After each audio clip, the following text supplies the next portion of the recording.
Welcome back to our channel guys. मेरा नाम अली है। मेरा नाम अली रजा है। मेरा नाम आमिर। दोस्तों एक वीडियो आया है, why China is scared of this tiny Indian island. China और वो भी इनसे इंडियन आइलैंड से डरता है। देखे भाई। हेलो फ्रेंड्स, मैं हूं गौरव। और साल 2016 में चाइनीज एम्बेसडर ने अंडमान को लेकर बहुत ही स्लाइली एक धमकी दी कि आने वाले समय में कोई अंडमान एंड निकोबार आइलैंड्स की ओनरशिप को नुकसान पहुंचा सकता है। इस स्टेटमेंट के बस कुछ ही साल बाद Chinese spy ship Indian waters में जासूसी करते हुए पकड़े गए। इनफैक्ट इसी साल सितंबर के महीने में एक और Chinese spy ship Indian Ocean region में डॉक की गई। ऐसा ही सेम केस 2021 में हम्बनटोटा में भी हुआ था, यानी इंडिया के बहुत करीब, जब चाइना की एक और एक शिप पकड़ी गई थी। और इस बार तो सारी हदें पार हो गई, क्योंकि ये शिप जो पकड़ी गई थी न्यूक्लियर मटेरियल कैरी कर रही थी। आखिर इंडियन ओशन के रीजन के इस छोटे से आर्किपेलेगो अंडमान एंड निकोबार में ऐसा क्या है जिससे चाइना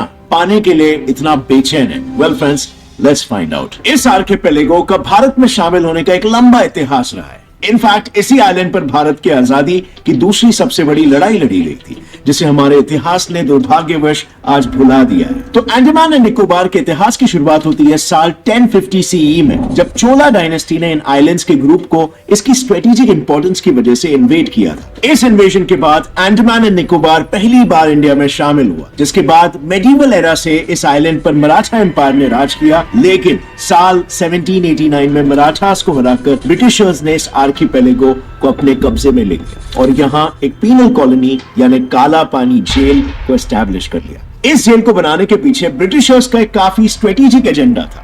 इसे बनाने के लिए उन्होंने आसपास के जंगलों को साफ करना शुरू कर दिया और उन्हें ऐसा करते देख यहाँ के लोकल अंडमानीज ट्राइब्स ने इसका खूब विरोध किया, जिसके बाद ब्रिटिशर्स और ट्राइब्स में छोटी मोटी मुठभेड़ शुरू हो गई। लेकिन फिर भी ब्रिटिशर्स रुकने को तैयार नहीं थे और इसीलिए साल 1859 में ट्राइब्स ने ब्रिटिशर्स को आइलैंड से बाहर खदेड़ने के लिए जंग की पूरी तैयारी कर ली थी।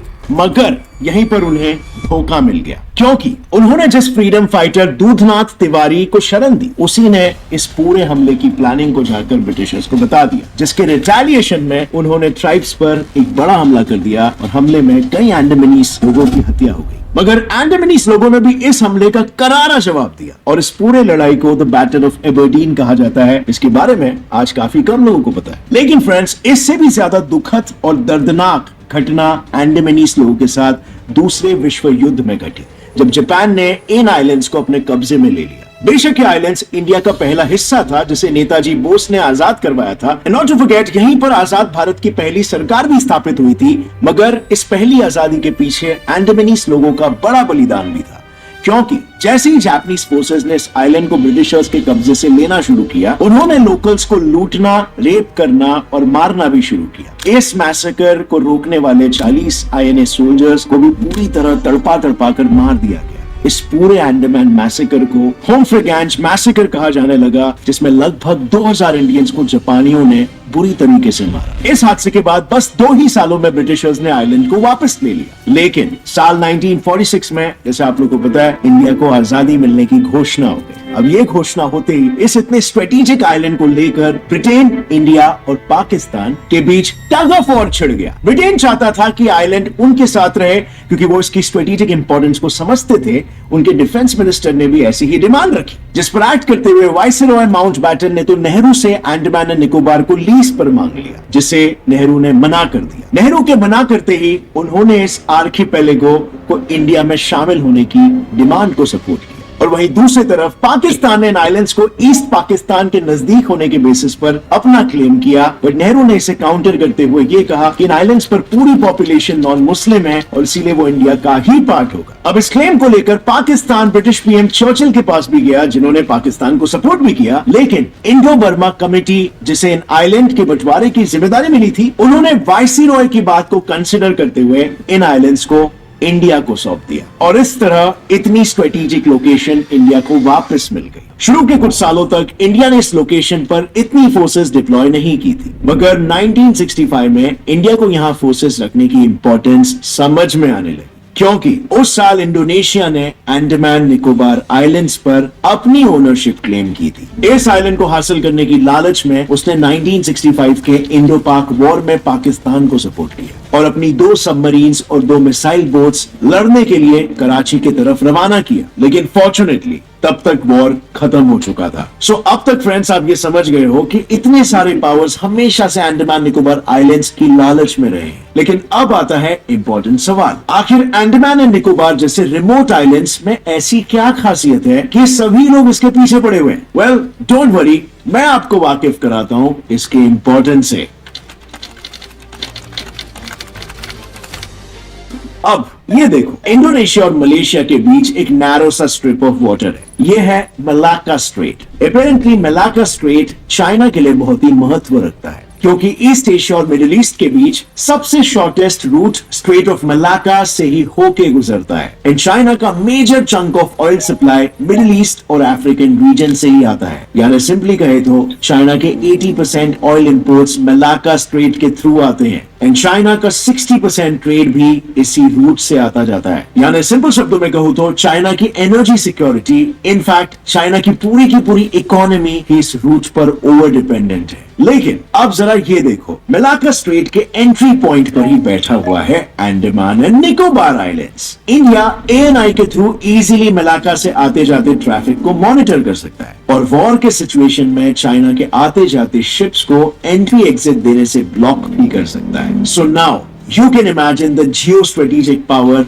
India holds over China here. Well, ऐसा कहते हैं कि जब इंडियन और चाइनीज सोल्जर्स गलवान में लड़ रहे थे, तब यहाँ अंडमान में नेवी हाई अलर्ट पर थी। सो अगर और एस्केलेशन होता तो इंडिया इस तरफ से मलाक्का को ब्लॉक करने के लिए रेडी बैठा था। हालांकि इंडिया ने ऐसा कभी किया नहीं है अब तक, बट हम इस पावर का कभी भी यूज कर सकते हैं अगर सर के ऊपर से पानी जाने लगे तो। इंडिया के एक टॉप मिलिट्री ऑफिशियल ने एक बार ये कहा है कि इंडिया चाइना के बीच अगली कॉन्फ्लिक्ट बे ऑफ बंगाल में ही होगी।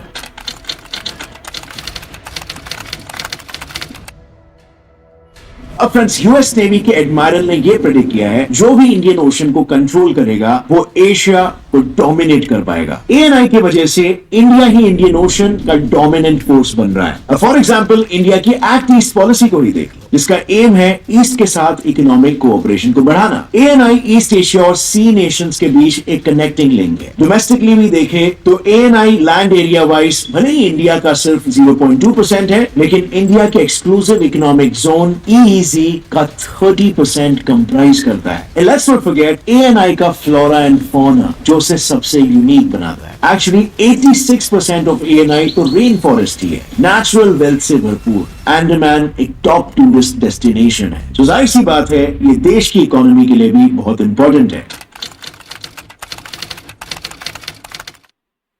इंडिया इंडियन ओशन में अपना इन्फ्लुएंस बढ़ाते जा रहा है, तो जाहिर सी बात है चाइना भी हाथ पैर मारने की कोशिश करेगा। इंडियन वाटर्स में इलीगली एंटर करने के अलावा चाइना ने खास इंडिया को टारगेट करते हुए एक स्ट्रिंग ऑफ पर्ल स्ट्रेटेजी निकाली है। बेसिकली चाइना ने इन सब जगहों पर अपने सबमरीन बेसेस बना लिए, जो इंडिया पर मानो जैसे मोतियों का हार लटका हुआ हो ऐसा लगता है। और तो और नवंबर 2022 में चाइना ने इंडियन ओशन रीजन के कंट्रीज की खास मीटिंग बुलाई। It included 19 countries all the way from Australia to African nations, but Indian Ocean region की मीटिंग में इंडिया को ही नहीं बुलाया। So insecure, right? But it doesn't stop there. China IOR को अपने इन्फ्लुएंस में लाने के लिए IOR कंट्रीज के इंटरनल पॉलिटिक्स में भी घुसता है और वहां भी एक प्रो चाइना सेंटिमेंट लाने की कोशिश करता है। और अगर ये सभी शेडी टैक्टिक्स यूज करके भी काम नहीं बन रहा, तो चाइना की इनफेमस डेट ट्रैप स्ट्रेटेजी काम पे लग जाती है। लेकिन इंडिया को अच्छी तरीके से पता है कि अंडमान उसका एस कार्ड है, और इसीलिए हम अंडमान के डिफेंस कैपेबिलिटीज को बढ़ाने में जुट गए।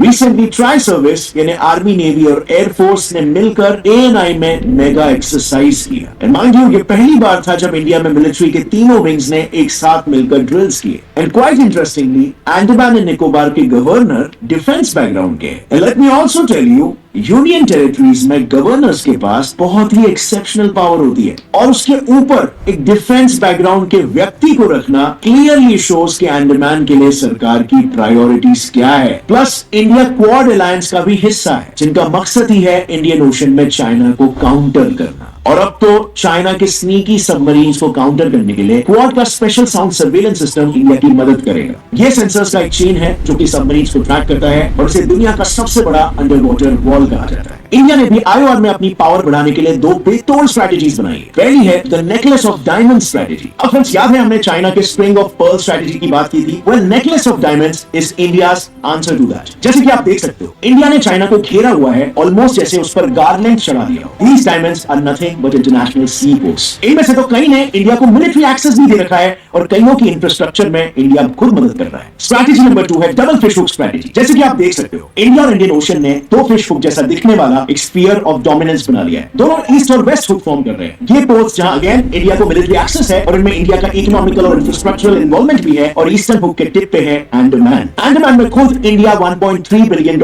में डीप वाटर पोर्ट बनवा रहा है, जो कि हम्बनटोटा और सिंगापुर के पोर्ट से भी ज्यादा मैसिव होगा। अब फ्रेंड्स, इस वीडियो से अगर आपको कुछ भी नया सीखने मिला, एक लाइक जरूर ठोकना। Stay curious friends, keep learning and keep growing. Jai Hind.